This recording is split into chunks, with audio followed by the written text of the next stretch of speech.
Welcome to Supernormalized, and I'm your host, CJ. I'm always interested in hearing about your unusual story or life experience, so go ahead and reach out to me via Instagram, Facebook, Twitter, or on email. Try Supernormalized with a Z at proton.me. Now on to today's show.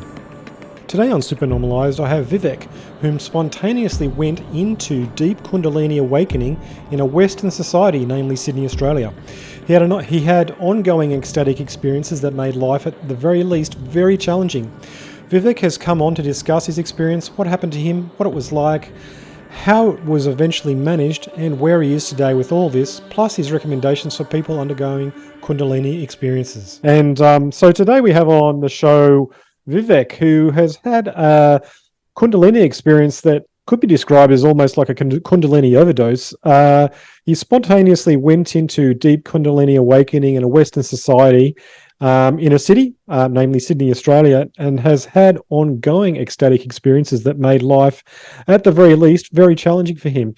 Vivec has come on to discuss his experience, what happened to him, what it was like, and how it was eventually managed, and where he is today with all this, plus his recommendations for people maybe undergoing Kundalini experiences himself.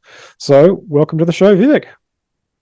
Thank you so much, Chris. Thank you so much for having me on your show. You're welcome. So, Vivec, I'm just going to ask you a personal question. How old are you now? 38. 38. When did this all start happening for you? So, start when I was 30. 30. When I turned 30 years old. Yeah. So when it started when you were 30, what was your life like at that time? What were you going through? Were you going through any sort of situation, stress, or anything like that? No, not at all. In fact, I was actually, my life was very good at that time. I just separated from my girlfriend. Yeah. And I was living living a free life, going out, doing what I like. Yeah. And I met a really special person. Okay. Through my friend Dominic, who was on your show earlier. Yes. And hanging out with her, things were really nice. Things were a lot of fun. Until one day we just went to the beach and then went back to her place. And she held my hand, and that was the beginning of my spiritual journey. Up until then, I was having I was a young Indian male living in Sydney, Australia, having a great time with my friend Dominic, who's introducing me to a lot of interesting things in life. And I was an atheist. I didn't believe in God. I didn't believe in anything spiritual, even though I come from a Hindu family and my parents are quite devout. And but I was lucky enough because they never ever forced me to follow a religion or to believe in God. They let me be and let me be free. So yeah, up until that moment in my life, I was an atheist and having a lot of fun in life. Okay. Until the day this special friend of mine held my hand.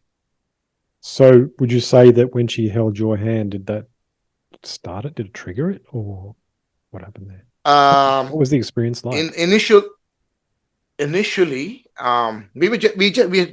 been to the beach and then just went back to the house early afternoon, and we were just relaxing on her couch, and she was sitting by my side, and she was holding my left hand. This special friend I'm talking about is a very I would say a very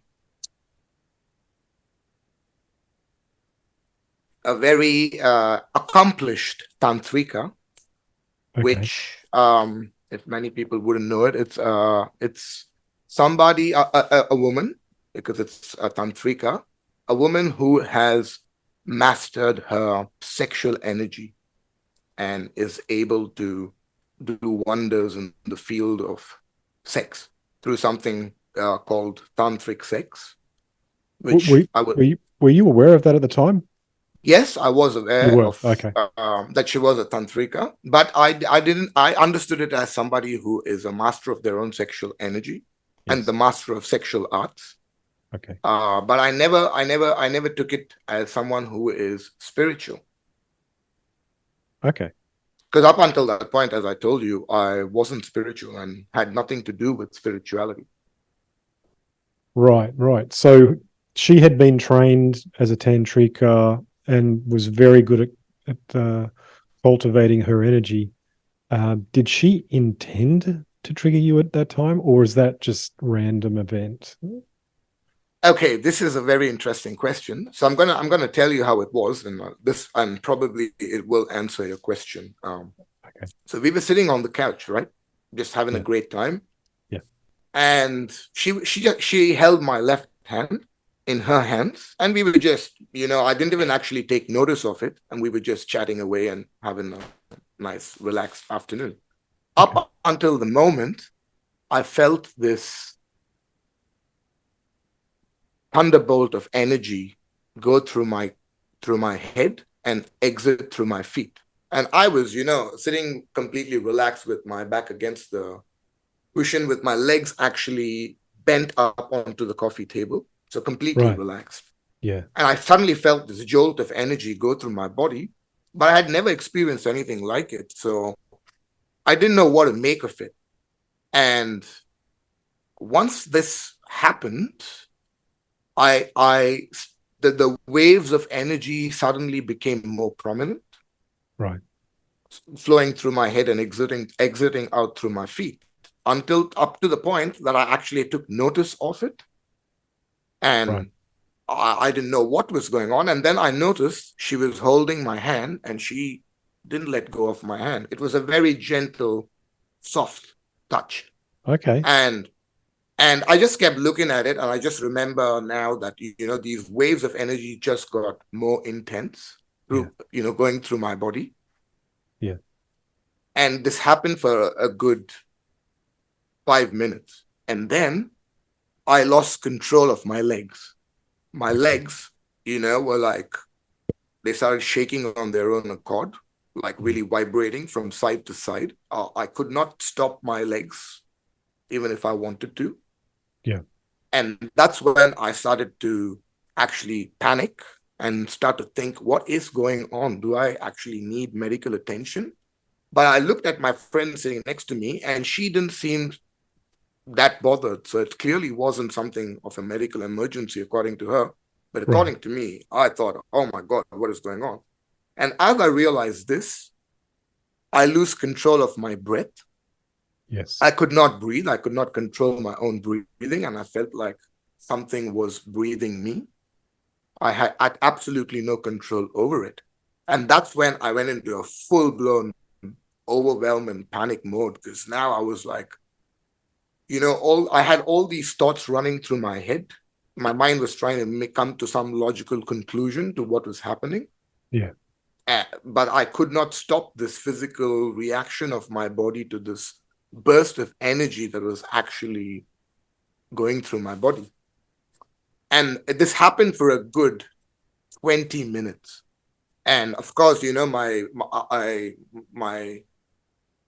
conscious state was, of course, a state of panic and Yeah. overwhelm. Yeah. And when this whole experience had, kind of subsided, uh, my friend, she casually got up, walked to the kitchen to have a glass of water, and but she looked like nothing really happened. But for me, it was that overwhelming that I actually just got up, didn't say a word, and I left her apartment. You were shocked. I was shocked. I was overwhelmed. I didn't know what happened. And I just got home, and I remember sleeping really well that night, but I still had no idea what I had been through. And then I just ended up, just going to work for a couple of days. And then on the third day, when I came back home, I got to my room and I sat on my bed, and I felt this immense surge of energy go through my head. And I just knew I had to lie down. And as I Right. lay down, this friend of mine who wasn't even in Sydney at that time, she was up the coast in Bellingen, Yeah. called me at the exact moment that I had this surge of energy. Okay. And she just stayed with me on the phone, and she kind of just called me to say that, hey, don't worry, I'm with you. And as soon as I heard those words, boom, the energy again just took over my body. And I just went into a really overwhelmed state of energy. But my friend was somehow nice enough and kind enough to be there with me through this whole experience. And probably this would have lasted a good 40 minutes, because once the energy got hold of my body, I just broke out into like physical shakes, like literally Yeah. like a fish Shaking like a flopping out of leaf. water. Yeah. Yeah. All my muscles actually getting really cramped and tensed because Yeah. it couldn't hold that amount of energy that was flowing through me. Yes. Um, and having extreme shifts in emotions on this at this time. And she Okay. just kind of casually, stayed with me on the call. And once it subsided, we shared a few words, and that was the end of the call. But to me, I thought this cannot be happening, because how does somebody who doesn't even live in the city know the exact moment that I am breaking out into something and actually call me from wherever she is? And and my mind started to play tricks on me, trying to convince me that she is probably a witch and I'm under some spell, or I couldn't make sense of it. And Yeah. I No. didn't know anyone in my life who actually could make sense of it. Wow. And then I ended up speaking to my friend Dominic, and he couldn't make sense of it either, because he had never seen anything like it. And from that moment on, for a good 6 months, I wasn't even capable of holding a job, Right. because I would have such intense energetic shifts and such extreme emotional shifts that it was just not possible for me to actually go to work. Okay. And I would be at home, and I could not predict, or I could not tell when, but sometime through the day, I would feel the surge of energy go through me again.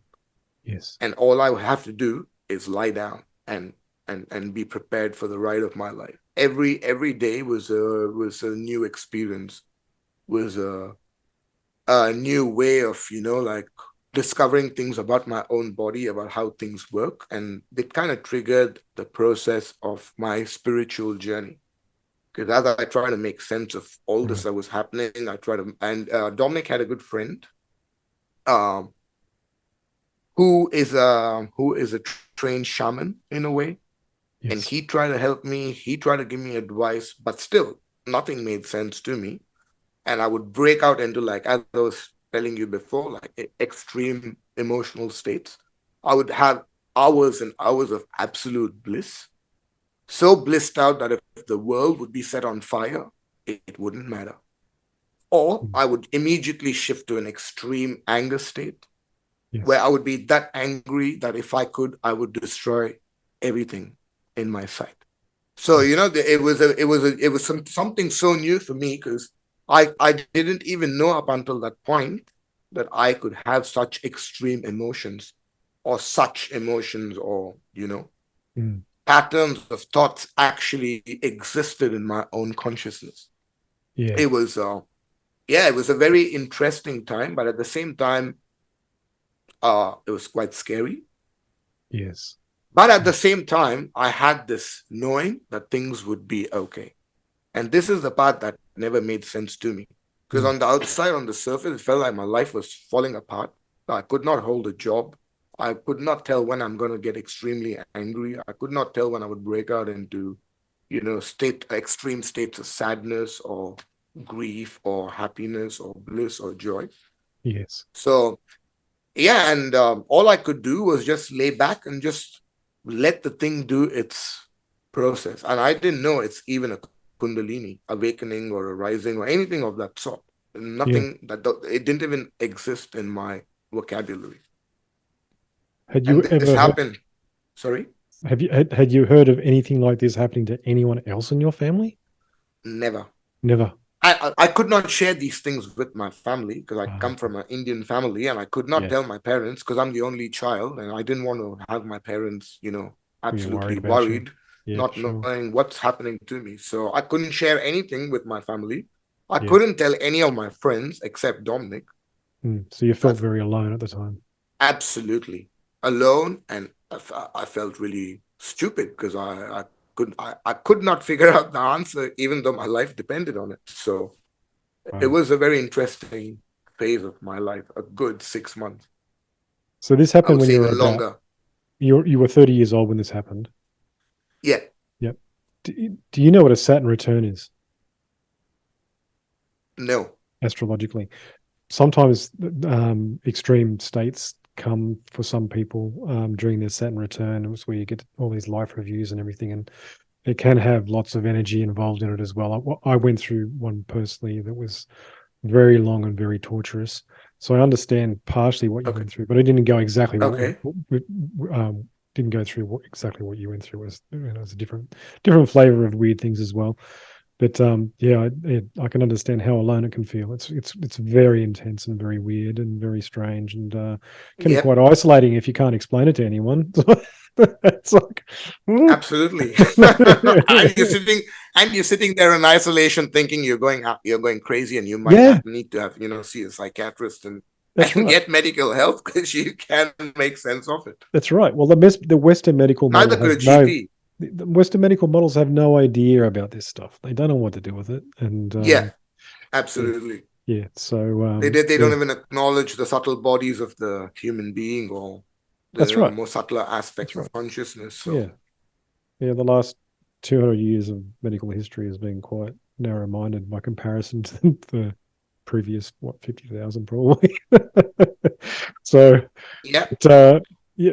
Beside that, so considering that you've been through all this experience, and you did have Hmm. like this lady friend that did Yeah. have some understanding of it. Did she help you at all? Did she come along and start saying, In "Well, this is what this is"?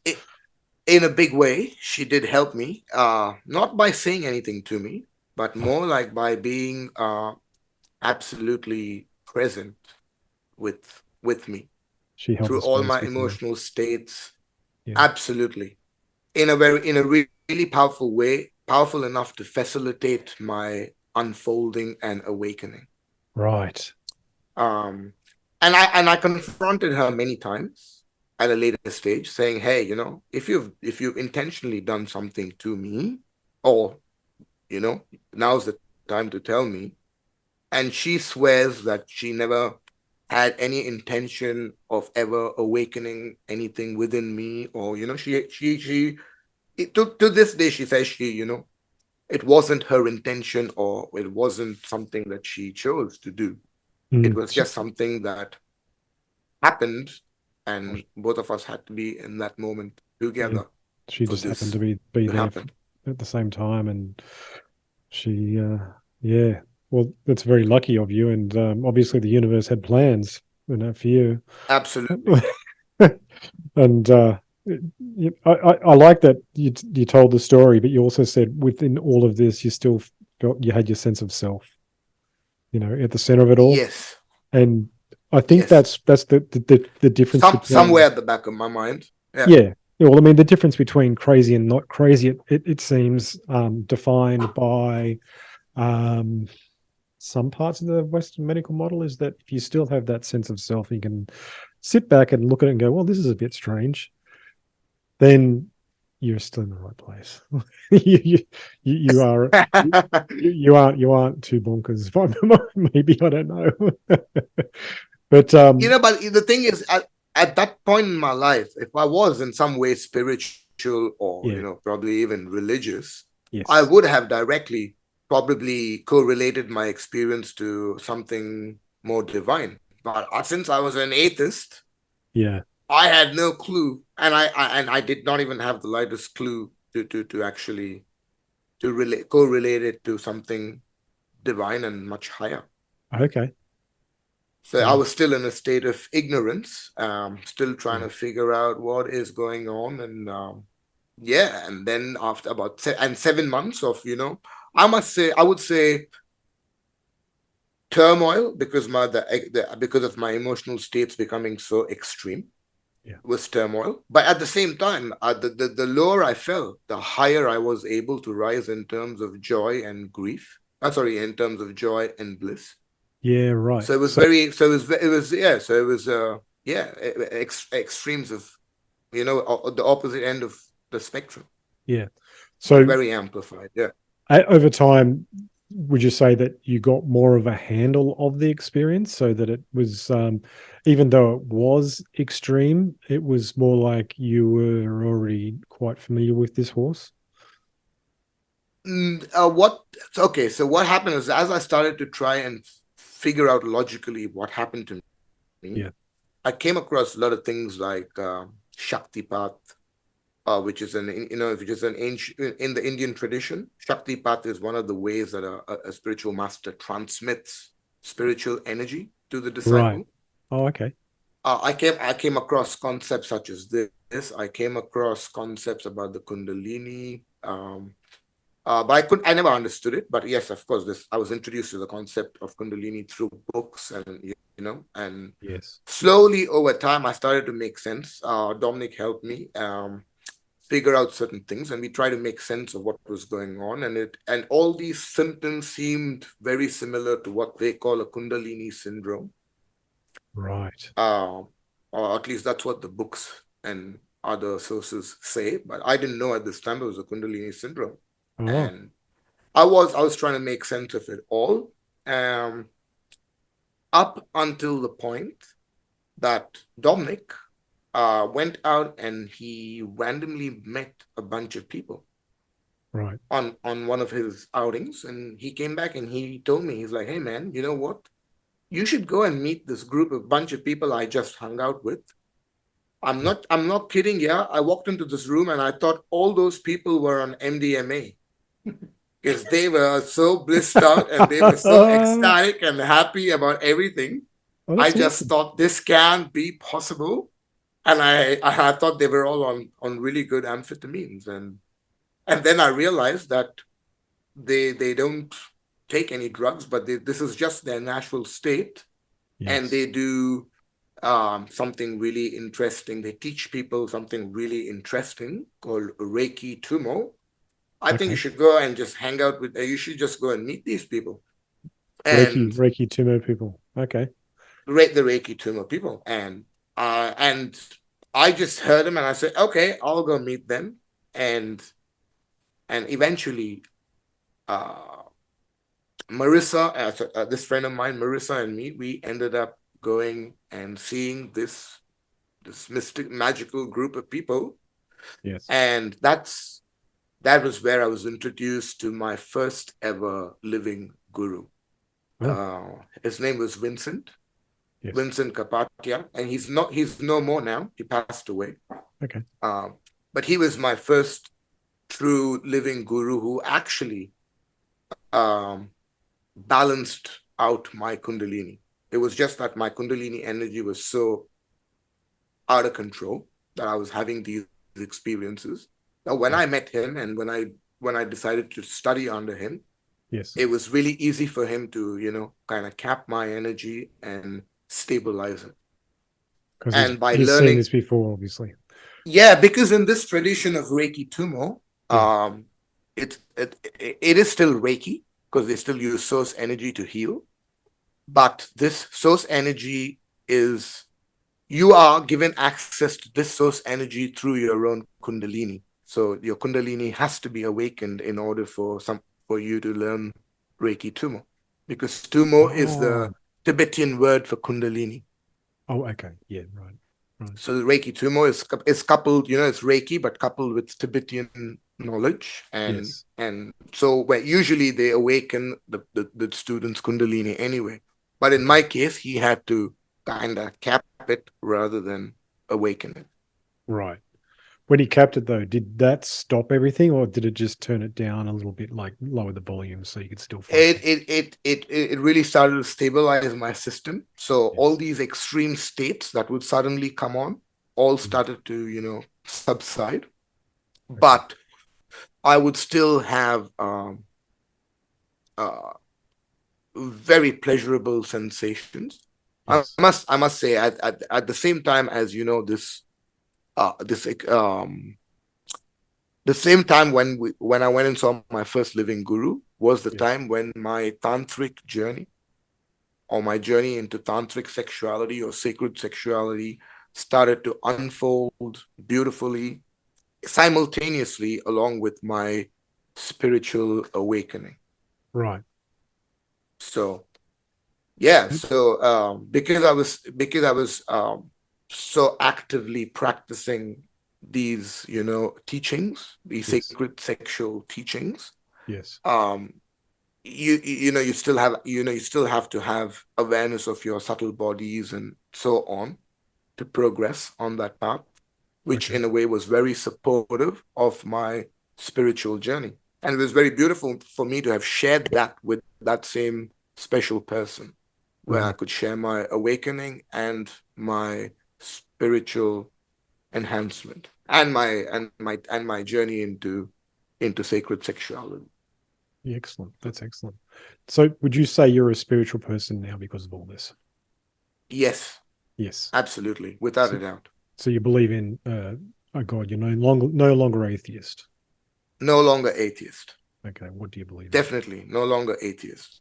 But also over the years, my definition of or my understanding of God has changed. Right. What is your understanding of Um, God now? because as I said, what is my understanding of God now? Yeah. Um, I would say perfect combination of energy and consciousness. Okay. Yeah, or the unity of consciousness and energy. Mm, I would say is my definition of God, yeah. and in my current, where I stand in my current journey. So Yeah. Excellent. Excellent. Okay. So, where are you at now with all of this? I mean, do you still have ongoing ecstatic states that sometimes go off the rails and get overpowering, or is it just something as a part of your normal life? no, now it's under my will, So because Ah, I can okay. I can control the energy that flows through me now. Yes. So I don't get tricked into slipping into to overwhelming state. It's Right. very much within my control, and it's very much within my awareness and my consciousness. Brilliant. So now that I would say now that I realized over these years that all the violent shakes I had and all those reactions my body was going through Yeah. was in a way deeply cleansing out my energy system, or what in India we call it the nadis. Yes. So it was basically my nadis that were get you know were that were unclearing all the blockages that existed within it, That's right. Yep. and hence it needed that force and that reaction in order for it to To shake clear. Yeah. shake them all out. So Mm, yeah. I had an overwhelming Kundalini experience one time where I shook like when it happened to me, I was shaking on the ground, basically convulsing, and it was yeah. uncontrollable to the point that I actually ended up passing out. But during it, while it was happening, Hmm. I was having all of these like flashes and realizations of where I had sold out on myself in my life. And Okay, and it was amazing. like it was literally like watching a video of myself doing all of these things where I'd not been I hadn't related to myself and others healthily. And it was clear Yeah, what was going on. It was like this is all being shaken out of my system and burnt out of me in this moment.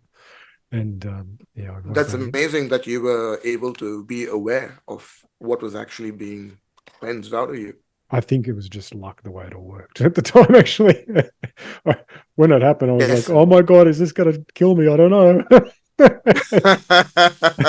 I can totally understand you. It And had everything that is so feeling. much more amplified. Yeah, it was so amplified, and I flopped around on the floor, and the word "shaking like a leaf" in the presence of Yeah. God came to my mind. I was like, "Yeah, that's what's going on right now," and I felt like I was on fire. I was all Uh-huh. my skin felt prickly, and I started having all those visions, and I basically passed out. And then I remember waking up hours later, and this is my lounge floor, Hmm.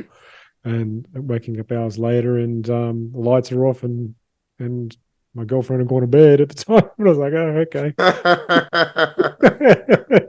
I don't know what's happening, but I'll Yeah, I don't just know let what's him happening. be. Yeah, no, thanks. Yeah, yeah. I just went to bed and everything was all right, but it was just one of those moments. But yeah, it can be very, very, very intense.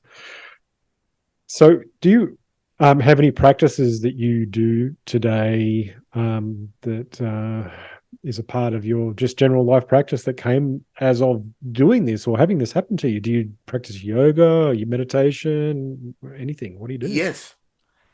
I mentioned earlier that I trained with my master Winston with Reiki Yes, Tumo, yes, and once I finished, learning Reiki Tumo and practicing it for a few months, um, my master, they used to offer something really, really beautiful called open heart.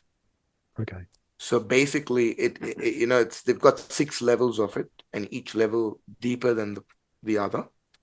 And what they are essentially doing is working only with what they call the spiritual heart, not the physical heart, but something called the spiritual heart. yes, And it's one of the most beautiful spiritual modalities I ever undertook. And each level I did got deeper and deeper. And it was also that the fact that I would go to my master's house every weekend or every other weekend. So I would literally train in his presence. yes, And it just made everything so much more powerful and so much more faster. Because he was right there in everyone's presence. yeah, And he was just in tune with every student in the room. right, And he was just able to know the condition of the heart even before you could realize it. Before you could realize the condition of your own heart, he already realized what needed to be done in order for you to progress, wow, spiritually speaking. So it yeah, was amazing that I got to do all those levels with him. mhm, And then I ended up doing something called the spiritual retreat, where it okay, was 3 days in a special place where with a lot of people, and you just you have these practices.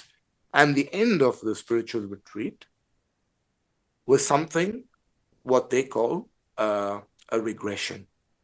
And that was the right, first time in my life that I was actually regressed into a past life. Up until oh, this point, I didn't even believe in past lives or reincarnations. But at right, the spiritual retreat, the grand master or the man who came up with this modality was the person who was conducting this retreat. So yes, my master Vincent was his disciple, right? right, So after 3 days of being in the Grand Master's presence and doing all these practices, when it came to the time of spirit of regression, the person sitting next to you, you could partner up with somebody sitting next to you, a stranger who you've never met, and yeah, regress each other into a past life. This was oh, something that blew my mind, and the first time I got regressed, it was an amazing feeling, but the logical mind still did not want to accept the fact that I had been regressed into another life. It was right, like a tug of war in my mind. But yes, my body and something deeper knew that that regression was as real as everyday life. right, right, wow, And yeah, and after that period, I trained under my master. I did many more regressions, went into many more past lives to yeah, learn whatever I had to learn or whatever I had to be made aware of. yeah, And then I kind had a calling to go to the Himalayas after okay, watching a random video on YouTube, which lasted no more than 2 minutes. It was a random video of a yogi living almost naked at high altitude in the Himalayas near a special temple, near a special Indian temple. right, And it was a 1 minute long video. And I was laying in bed one afternoon, just randomly looking at YouTube, and bang, this video came on. And when I watched this video, something inside me knew that I had to go to visit this temple. It's Wow. called temple is in a. It's called Kedarnath, and Yeah. it's at an altitude of 3,600 meters in Yeah. the Himalayas. Yeah. And I just knew I had to be there, but I knew nothing else. Right. And it was so strange because at this point, once I saw this video and once I knew I had to be here, everything kind of started falling in place. My Okay. boss called me and he kind of said that, the business is not doing well. They'll offer you redundancy, you know. Yeah. Right. So you Um, got your ticket and everything ready to go. so yeah, so they paid me out, got my redundancy. My owner came to me and he's like, the house has to be given back. And all these things of Just my all life lined up. here in Australia just started lining up. Mm. Next thing I knew, I was on a plane to India. I saw my parents for 2 days and then jumped on a plane and went to Delhi and started my journey up to the Himalayas. Wow. And that was an extraordinary uh, time, about 4 months in the Himalayas, and it was an extraordinary time. How long ago was this? Uh, this was in 2016. 2016. Right. Yeah. So I randomly went and then I ended up going to Kedarnath. Everything worked out just perfectly. And I met all these amazing spiritual masters and yogis and everyone else along my path. And ended up being in Kedarnath and having one of the most mind blowing experiences, which again left me really overwhelmed. And yeah, and I didn't know what hit me really. What And then happened? Can you, if you don't mind telling us, what happened? Um, so basically, in India, we have a lot of gods and goddesses, right? In the Yeah. Indian anthology, but the main gods are Shiva. I'm sure everyone's heard of Shiva. So Shiva. Shiva and his Mm. consort Parvati, right? Yeah. So there are a lot of Shiva temples and Shakti temples, as we call the feminine temples. There are plenty of temples all around India, but there are 12 special Shiva temples in India where the temple where Shiva is always depicted by a lingam, Yes. which in other words represents a male phallus, but it's got its own scientific significance to why it holds that shape. Yeah. But anyway, that's a different story. But there are 12 special Shiva temples in India, and we consider them to be the lingams, or the lingams which reverberate at the speed of light. Right. So that's why it's a special lingam. Not all lingams are capable of doing this, but 12 of them are Okay. positioned throughout India. And for people who meditate, when you go to a Shiva temple or you go to any temple, the matter of fact is you don't go to a temple to pray. You go to a temple to hang out and spend as much time as you can because it's considered to be a consecrated space.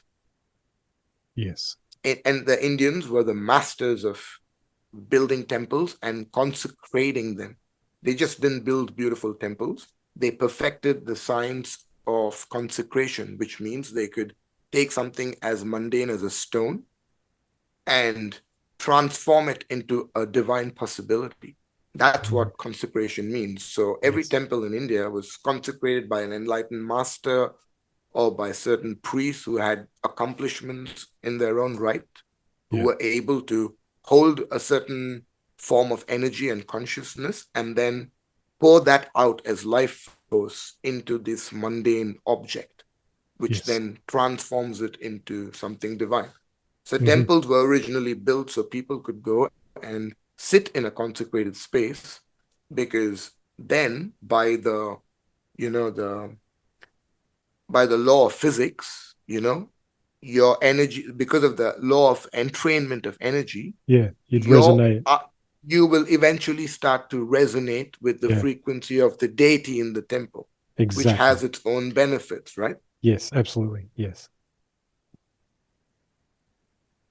So in when I was in Kedarnath, Yes. because it's consecrated, it wasn't consecrated. The belief there is it wasn't consecrated by by an enlightened master or by any priest.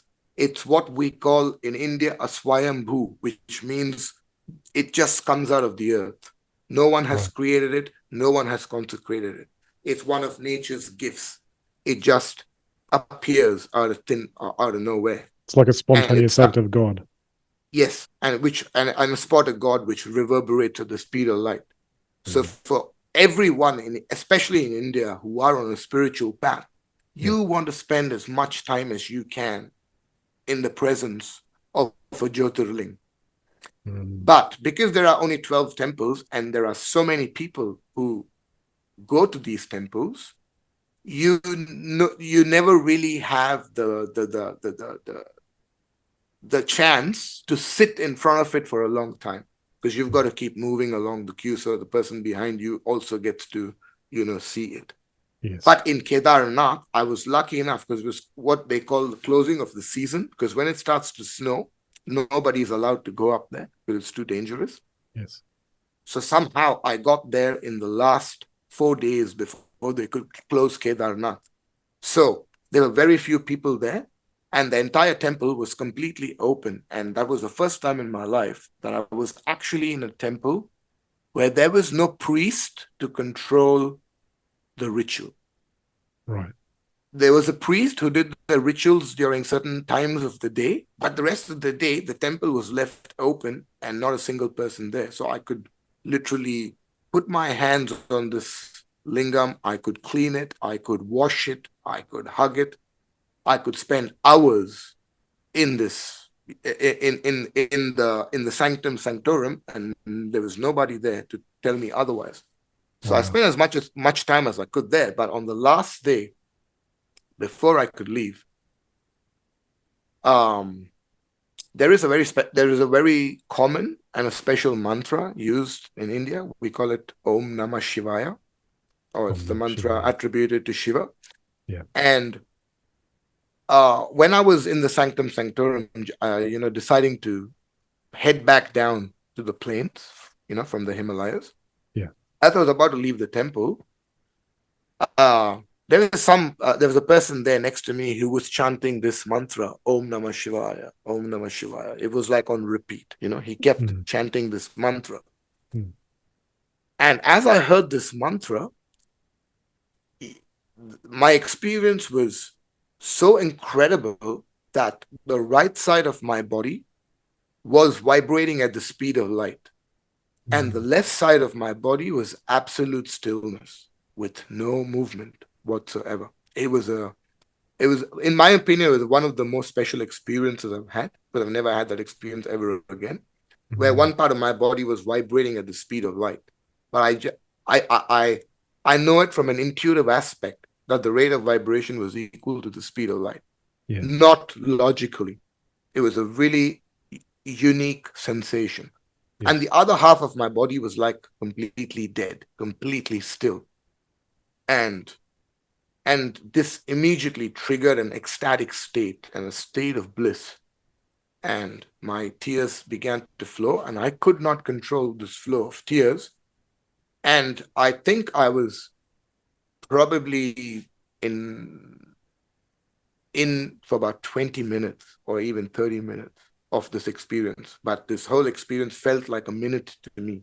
But I was possibly standing there for about 30 minutes, because the person next to me later kind of mentioned the fact that I was Yeah. there for a long time. Right. And when I kind of came back to my body consciousness, it left me so overwhelmed that I just turned around and literally started running down the mountain. So I ran down probably 9 kilometers, of windy roads from the top of the temple to back to a place called Gaurikund, probably Yes. 9.5 kilometers, and I probably ran down the mountain in less than 2 hours. Wow. It's because I was just in such an overwhelmed state, and I only came back to my full sense when I reached Gaurikund at the bottom, Yeah. thinking, geez, what just happened here? Yeah. And and once I finished my travels, I ended up in Mm. Varanasi, where I had another Jyotirling. And Varanasi is like the mecca of Indian spirituality. Yes. It's just the most advanced engineered city, engineered for spirituality, literally. And it's an exact replica of the human body. Okay. And this is the place you get to see, dead bodies floating in the river. You get to see Aghoras, a sect of people who practice, everything that is taboo in our sense is for Right. them a possibility to the divine. So, spent time there. I, got to meet a few people there. And then finally I went back to Bangalore, Yes. and I was quite broke because by this time I was traveling for a while, and my mom, who didn't even know much about my journey or anything like it, found a random newspaper clipping of a person offering a form of Indian meditation. I'd never heard of it. I never Right. knew who this person was. And when my mom showed it to me, I thought it was great, but I didn't have any money, and I didn't want to tell my mom that that I'm broke. So my mom, she kind of picked up on my vibe, but I didn't have the money to spend it. So she offered to send me to this workshop, which is actually a 4-day workshop. She offered to pay 2 days off it, Oh, lovely. and and I got to this workshop, and I was introduced to very Indian concepts and very Indian deities for the first time properly. Right. And I went back home. I went back the second day, did the second day of workshop. And when I left, I knew I was home. I just knew that I was home. I had found the right tribe. I had found my master. Yeah. And my seeking for all these masters and all these different modalities and everything else came to a stop, absolute stop. And ever since 2016, I've trained under this master in very, very ancient Hindu practices, which have completely transformed my life and my consciousness. Yeah. Oh, that's huge. That's huge. Yeah. So So you're so for me now, every day I have a established fundamental practice, and yeah. it's called Shiva Sadhana. Yes. Yeah. So that is my fundamental spiritual practice. And you do that every day. Is that once a day or twice a day or Once a day, once every a day? day for an hour. Right. Excellent. Excellent. And you've been doing that since 2016 now. Yes, since 2016. But I trained and I learned a lot of different things under this master. Yes. And it's a beautiful lineage, very beautiful teachings. It comes from the ancient Siddha lineage. Hmm. In India, Siddhas are considered the highest form of enlightened masters. They're not just enlightened masters, but Yeah. they are enlightened masters who have perfected themselves to such a degree that they are able to translate their enlightenment into their physical existence. So they're able to bring this state of enlightenment and energy to every single physical cell in their body, thus giving them the ability to transform into golden light. So, That's right. they're like the true immortals or the true deathless yogis that people Wow. have spoken about for thousands of years. Yeah. But these are the masters, and this is the lineage. Perfected beings, but perfected to the highest order, that they're able to not cheat death, but they're able to transcend death by converting their body into physical light, into golden light at will, Right. and vice versa. So it's a very beautiful lineage that I was fortunate enough to to to to be introduced to, and now very fortunate enough to learn and train under the master. So this resonated with you so strongly that it's taken you on a continuous path since. When you Yes, had visions in the past, and you had those spiritual awakenings where you had visions of prior life histories, was yes. there any part of that lineage? Did that any part of that lineage come up in those visions, or any No, hints of that? No, no, not at all. not at all. Not at all. My past life regressions were more into life that I actually had to become aware of certain lessons Yes. and had to decide how I would how I would like to progress. Yeah. So yeah, so I had no glimpses of this phase of my life ever in the past.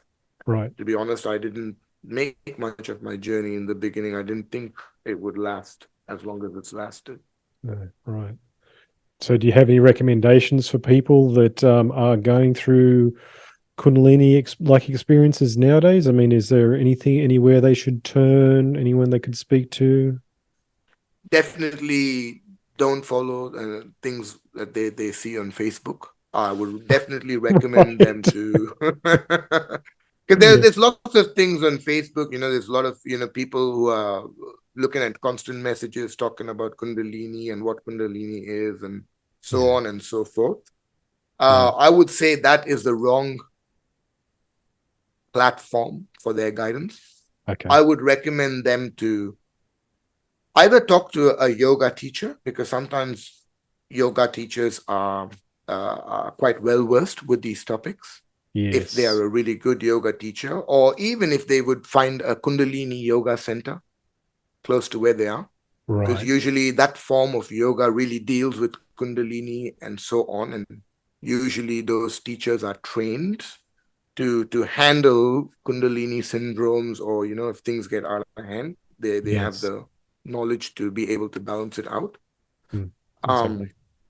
yeah, I would definitely recommend them go to a master, to any master who teaches a form of meditation that is not mindfulness, because mindfulness meditations don't require initiations, they don't require transmissions, Right.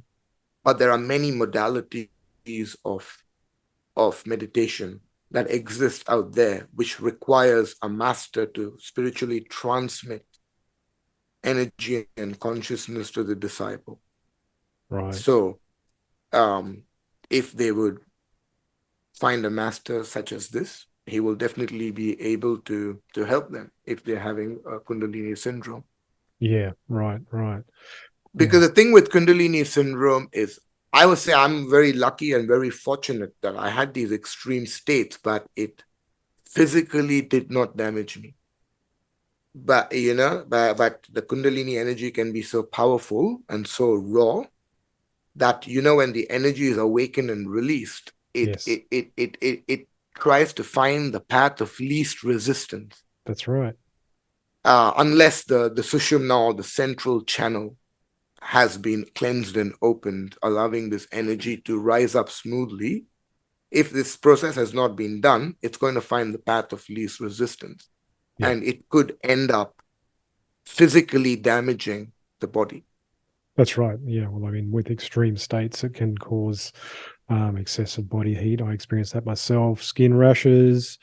Some people get Absolutely. fatigue, chronic fatigue, Yeah. insomnia. Some people even get depression because Yeah. they get so addicted to the high states. When the low states come, they're not ready for it, so they just wind out into depression. So Psychosis, yeah, all extreme that's state psychosis, that's right. paralysis. Yes. So it can be quite challenging. And yeah, with the right guidance, obviously you can get through. And you're an example of this. Absolutely. Yeah. Yeah. You're an example of this. So But right guidance is very important. yeah, for And sure. going to somebody who knows what they're doing, definitely. Because I knew a person Yeah. who went to somebody who went to a master who was not that accomplished and didn't know what he was doing, and awakened his Kundalini, Yeah. which ended up leaving him permanently damaged. Now he has a permanent back pain Oh that no. no doctor Mm. can fix, no matter what medication they give him. I've It heard could. of people Mm. who now suffer permanently from vertigo Oh no. Yeah. because the energy got too strong Yeah. and burnt out certain nadis, and now, yeah, people are just they stand up and they think it's vertigo. Right. Right. Right. So the awakening of Kundalini is often a burning of past karma, and this is the reason why we go through these experiences. So that sometimes it can be extremely angry, sometimes it can Hmm. be extremely ecstatic, sometimes it can be extremely sensual and sexual. So Yeah. obviously, in those extremes, if they're not channeled properly, then like you say, damaging things can happen. But Yeah. it's also recognized that of the tail end of this is that uh, you can also have an awakening of yourself, your connection to um, the greater Hmm. part of yourself, which we would call Godhead. Um, and in doing so, and doing it effectively and with a more grounded sense of everything, it can be lived and can be experienced, and you become one with. I mean, I see it as becoming one with God. You I know, think it's everyone's birthright, and yeah, everyone should everyone make this. is. I think it's a normal state of being. Really, to be honest, totally normal It state of is. being. Oh, it's And meant to be. yeah, You know, yeah, it's suppressed. we made It's different normally choices, suppressed. and Yeah. I understand it as we make our own choices through all these different lives that keep bringing us back again Yes. and again, Yes. and we choose to always somehow go away from our natural state, True. Yeah. That's and then we try everything else to try and go back. yeah, that's right. And then those things all fall away after a while, and then we wake up. Yeah. For people who live here in Sydney, actually for everyone, I could pass on the details uh of the first tradition that I was a part of, and even the tradition I'm a part of now. The Yeah. tradition I'm a part of now is really very, very Indian, and it's very tantric in nature. Okay. Because in India, when you approach divinity, you can either approach it through the Vedas, which is Vedic, Yes. or you can approach it through Tantra. Yeah.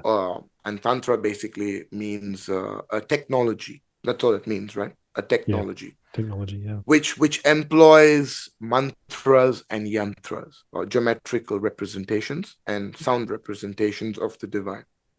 Right. So it's a very specific path, and it may not be for everyone, Okay. but it is, of course, from the highest order of siddhas, or the enlightened beings. So I'm happy to share those details, and you can pass. I mean, people could make use of it to find at least some sort of guidance straight away Okay. if they What we'll ever do is go through something like it. I'll get those details off you after the episode, and I'll put them into the show notes. But Yep, just some questions around tantra. yep, I understand you've actually had some rather extreme experiences with tantra, and like for example, one time you were in a jungle as a big cat. Your yes. tantric orgasms. Hmm. Can you explain some of those stories to us at all? Is that okay? Yeah, sure. Sure. So what happened? So, so the special friend who Yes. initiated my awakening, the very accomplished tantrika, um, we shared, I would say, a very, very beautiful journey. Um, we started off as friends. There was nothing sexual between us, and over as time passed, as time went by, we became more intimate. Yeah. And and whatever I've accomplished in Tantra, whatever my teachings are, I would have to attribute it all to her, because she was she taught me and guided me without teaching me and guiding me. If that makes sense. Yeah. Yeah. She never once stopped me and said, "This is this is wrong and this is what the understanding is," or there was nothing of that sort. It was done in a very beautiful way, She helped you and to cultivate your experience. absolutely, absolutely, um, and it and she was very patient with me, because when especially men, when we get into these teachings, there Yeah. is so much that we have to unlearn. There is so much we have to strike off from our ego consciousness. There is a completely new understanding that the woman is now the powerhouse. And to come to that humble understanding that, hey, whatever I knew was nothing in comparison. Everything I knew about sex that I thought I learned from pornography and all other sources in my life, and having girlfriends prior to that and having great sexual experiences with them and so on and so forth. I did not even comprehend how much I would have to relearn and retrain my body and mind in order to make progress. Mm. So this very special friend of mine just did it in the most beautiful way, where I never felt pressurized, I never felt put down, I never felt um, anything but positive, right? Yeah. And so in the beginning, I had to relearn a lot of things, understand that she is the power for any of it to progress beyond. Not power, not in an egoistic way, but it's Mm. really the woman who holds the keys to the universe, if you Right. want to put it in that way. And once I started to understand this, once I started to accept it and surrender to the process, that's when all the magic started to happen. That's when I realized the difference between an ejaculation and an orgasm and what it really means to be in an orgasmic state, and everything else that flows about, it's the experience of having what we call peak orgasms Mm. or valley orgasms or uh, what it means to be multi-orgasmic as a man. Right. And all this happening just on such a subtle level. Yeah. It kind of blew my mind, and I was fascinated with it. And I did a lot of, and then I put my, I've actually found myself buying books, reading more, trying to learn about it, watching other people talk about it, as well as having this real time experience of being able to practice love making rather than sex or fucking or whatever else people want to call it.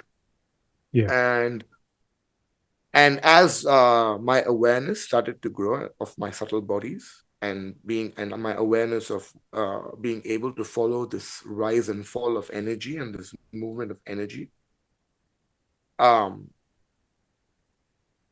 then and only then the magical experiences completely started to unfold. But the beauty is, if the moment I try to logically understand what is happening, the experience would disappear. So Mm. it taught me the greatest lesson of surrendering to the moment, surrendering to that person, surrendering to the energy, surrendering to God, surrender in general, and what it means to actually let go Yeah. and have absolute and full faith and trust in that moment. And that was a very beautiful lesson. So Mm. yeah, some of the experiences we shared. One of them was what you mentioned earlier, where where merged into a jaguar and I was now running through the rainforest, probably somewhere in South America. I could not tell you which country, but it was definitely the Amazon, and I was definitely a jaguar. So Mm. as we were making love and the energy got really intense, boof, I was in the body of a jaguar, making my way through a jungle, and actually having my eyes locked up at an eagle at the same time that was circling the same was that was circling overhead. Wow. And at one stage, I was seeing the forest through the eyes of the jaguar, through the jaguar's eyes. And then, as I shifted my focus to the eagle, I had the experience of shifting my consciousness into that of the eagle and being able to look down upon the forest from the top. Wow. And I was able to shift my consciousness between an eagle and a jaguar at will through this entire experience. So that was one of the experiences. And then we also a couple of times we also regressed into our past lives Yeah. naturally in sexual union.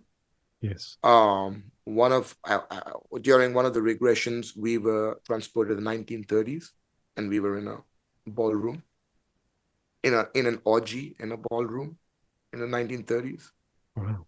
and in another time we experienced another aspect of life, living in nature Mm. and living in tune with the elements. Mm. Um, what else are the other experiences? In terms of transportation of consciousness, I would say these were my experiences. But on a physical level, uh, having different states, having different orgasms, Yeah. and then being able to be in an orgasmic state at will. So I could touch my teeth and have an orgasm. I could Mm. lie down and I could pull my energy, and in 20 seconds I break out into, spasms and shakes because the energy is starting to already transmit. Mm. So on a physical level, it was an amazing learning process to know all the different pleasures that the body is capable of having, um uh, all the energetic states the mind was capable of having, everything in terms of hedonism, in terms of pleasure, and Yeah. pleasure beyond what I ever comprehended or ever thought was possible. Because Right. the greatest pleasure I knew before that time was, ejaculating, and ejaculating is maximum pleasure, but for a very short, very very short duration of time. And then all of a sudden, I have become aware of the fact that I'm able to be in that extended state of pleasure for hours, Mm. where my whole body is some magically become a penis rather than just my penis. Wow. And yeah, so exploring so when I say exploring all these different kind of pleasures, Yeah. in a way, I had to train myself to become aware of multiple senses at the same time, Yeah. which was very interesting because I always thought that we are, but it's so far from the truth. Even Right. though we're, eyes open, talking, doing, living daily life, we are not really aware of multiple senses at the same time. Right. And training the body and mind to become aware of these multiple senses was challenging, but at the end, the results were great because I could now experience pleasure on 5 different levels rather than just one level. Did you You know, find that learning all of this and learning basically better ways to experience it and control it, does it also enable you to then have less um, lustful desires towards such experiences, or is it more like so instead of being driven by them, you can live your life as you wish and be more grounded within life with that understanding of the power and how you can channel it? now look, this is a very very good question. Um, when that practicing these teachings Yeah. does have does come with a risk of its own, right? Okay. Because these teachings originally were designed, or were kept actually in secret. In India, these teachings were reserved by the master only for certain disciples. When the master knew that certain disciples, in order to progress, their ultimate obstacle was on the physical level, was to do with sex, then and only then the teachers, masters, gave these teachings to disciple to practice. So he could Mm, experience that part of his life, yeah. and progress on his spiritual path. So, but the risk it poses is that you can become addicted to pleasure. You will Mm, always want this kind of pleasure. Once you become more accomplished, once you become more aware of your subtle bodies and of the subtle energy and this movement, sex takes a whole new path, because the general way people know sex is goal-based, goal-oriented, friction-based sex. So the man and woman go into this interaction already with a preconceived notion that they have to satisfy each other, and that both of them have to physically ejaculate, or and that is already goal-oriented. Yes. Subconsciously, you have already set the goal, and then in order to reach this goal, you are using friction-based sex, right? Friction with the mouth, friction with your fingers, friction with the penis,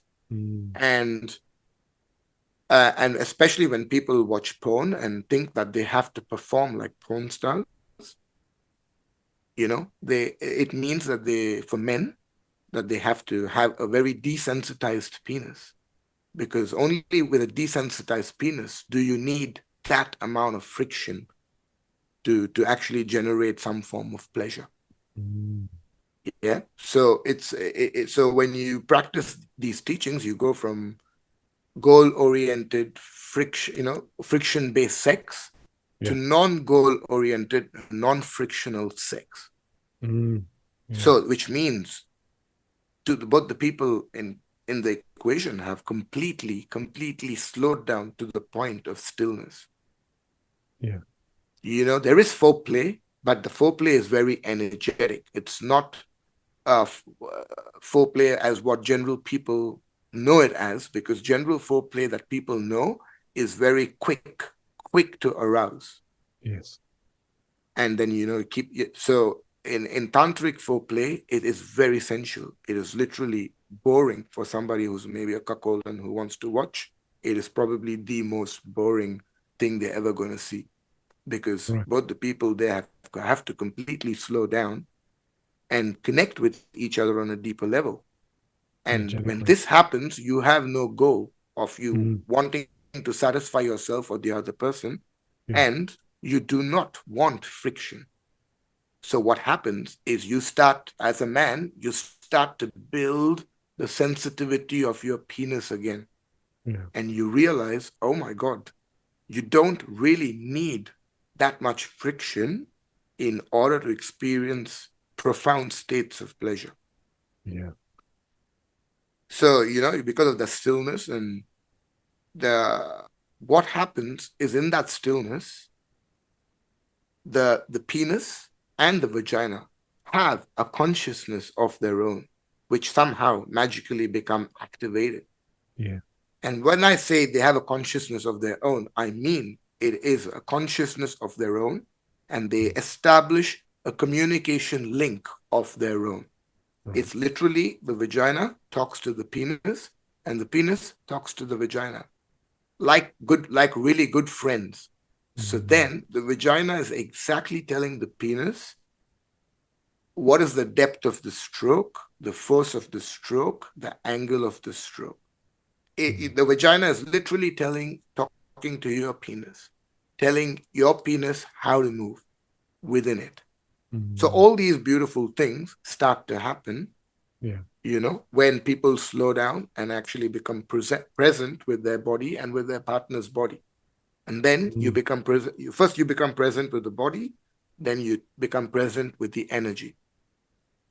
And then you become present. Then you become present with emotion.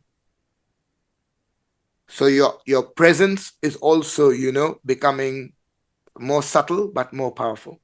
Because then you are suddenly, after months of practicing it, you're suddenly able to be aware of the body, the movement of energy, the breath, the state of emotion it's going to trigger.